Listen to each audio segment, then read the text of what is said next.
Tapos na ang Semana Santa pero tila tuloy pa rin ang kalbaryo ng COMELEC dahil sa sangkaterbang poll violations na iniimbestigahan nito. Narito ang agenda report ni Joash Malimban.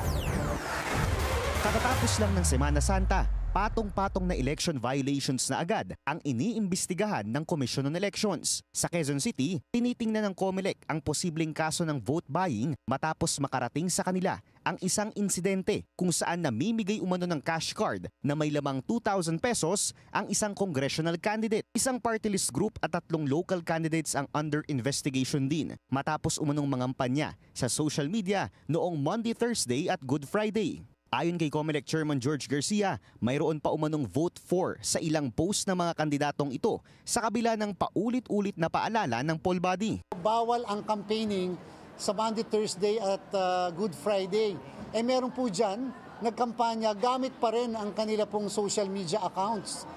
So ibig sabihin, pangangampanya pa rin po yan. Hindi pa rin sila tumigil sa pagkakampanya. Dahil po dyan, kasama po yan sa iimbestigahan at i-issuehan din ang show cause order ng ating komisyon.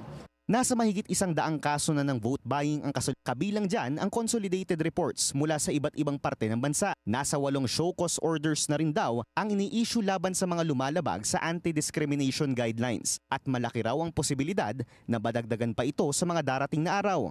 Paalala ng COMELEC sa mga kandidato, respetuhin ang election guidelines at sumunod sa mga patakaran ng eleksyon dahil hindi raw nila palalagpasin ang sino bang mapatutunayan na lalabag dito. Alam niyo po, seryosohan ito. Papaalala ko po muli sa lahat, 253 ang hindi namin pinroklama na nanalong kandidato ng barangay ng SK. So ibig sabihin, gagawin po namin muli yon.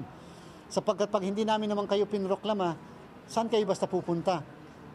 Kaya question ninyo, hindi namin pagpoproklama. That's the discretion of the Commission, especially if the evidence against all of you are very strong.